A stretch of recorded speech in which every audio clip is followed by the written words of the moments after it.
Hey, writers, I'm wondering, how do you feel after giving your speeches? Are you proud of yourself? I know I am. After giving my speech, I feel so much better, so much stronger. Now, writers, I have a secret to tell you. This whole time that we've been thinking that we've been becoming stronger speech writers, we're actually just becoming stronger writers. We're becoming stronger opinion writers. So, let's take a minute and think about everything that we've learned about opinion writing. Okay, so right now, I'm going to do it too. Will you list out loud across your fingers, at least maybe try to do like 3 things that you've learned about opinion writing? I'm going to do it with you. You ready? Okay, let me think back about opinion writing. Well, I know one of the first things that we want to do is have a big, bold claim. And oh, then, of course, you want to have like reasons to support your claim.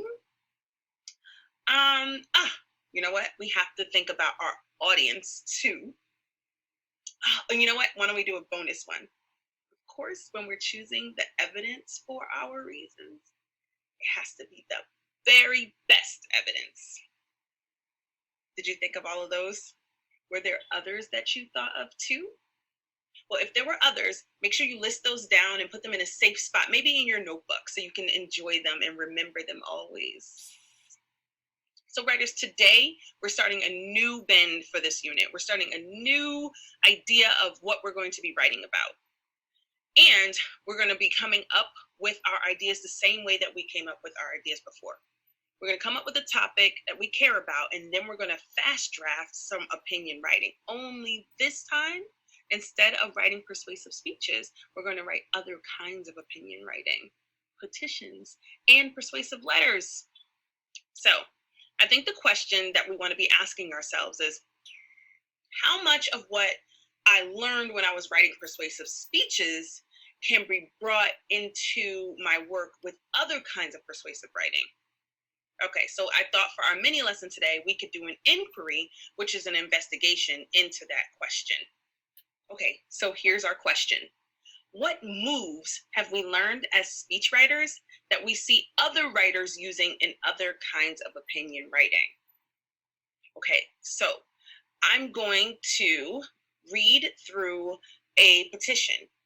And a petition is a type of opinion writing that people write when they agree with a cause and when they want others to sign, saying that they agree with the cause too. Or they write a petition because they are against a cause and they want others to sign that they are against the cause as well. Always the writer leaves spots for lots of people to sign the petition. And then usually the writing is sent to someone who has the power to make some decisions. So I'm going to read a petition against the Lego company. It was written by a group of girls. It got over 68,000 signatures. As you're listening to it, will you be thinking about our inquiry question? What moves have you learned as persuasive speechwriters that you see the writer of this piece using? Okay, let's take a look. So our article says, tell Lego to stop selling out girls. I mean, right there, it feels like a big, bold claim, right? Okay, let's start reading right here. Lego is for all of us. After 4 years of marketing research, Lego has come to the conclusion that girls want Lady Figs, a pink Barbielicious product line for girls, so 5-year-olds can imagine themselves at the cafe, lounging in the pool with drinks, brushing their hair in front of a vanity mirror, singing in a club, or shopping with their girlfriends.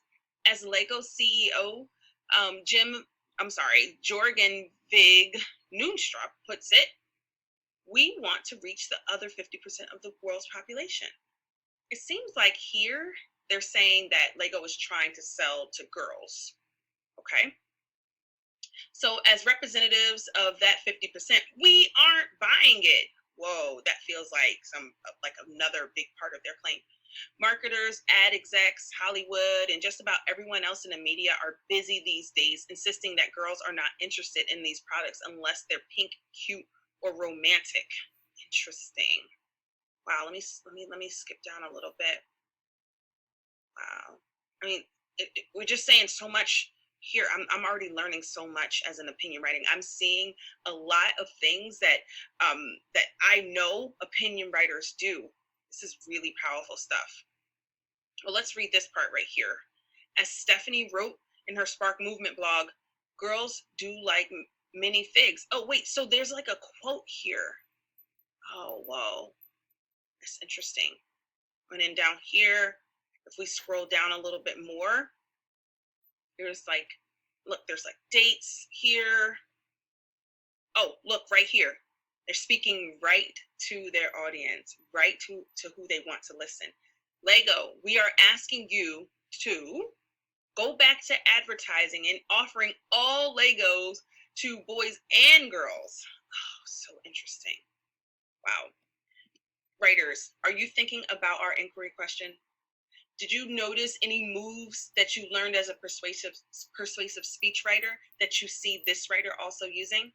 I know there was that big bold opinion right from the beginning, and they even stated it again. So also, I think that the writer gave reasons like, girls like to be creative, and then they like to go on adventures, and then there were like examples of ways that they felt like they weren't being fair to girls too. Writers, let's take a look at this chart.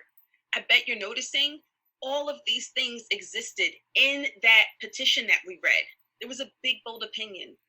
The writer lists reasons, addressed their audience. There was evidence to support the reasons, quotes, examples, and some transition words.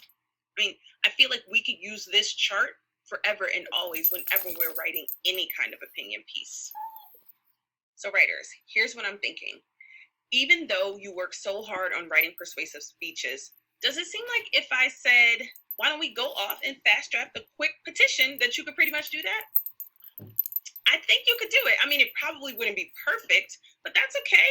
We could try it out today and start working tomorrow at making it better and better. And you could also try writing persuasive letters if you like, because they would probably have the same sorts of moves. When you learn one kind of opinion writing, that can help you to write lots of kinds of opinion writing. So let's think right now of a topic that you want to write about. It might be a topic that you wrote about in your notebook earlier, or maybe it could be a topic that you think about right now. Okay, so pause for a second, get yourself a topic, and then let's come back and think about how we want to put that topic together.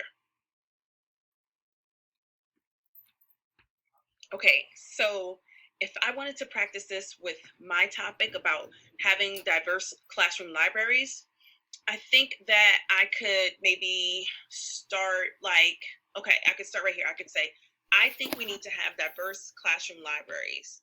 And then I could say, I could talk about the problem, and then I could talk about the solution. Do you see how I'm already doing some planning? So maybe you could do the same thing. You could think about your opinion, and then you could plan for what you'll write. All right, are you ready to give it a try? Writers, you can open up your notebook. You can dive right into writing. Off you go.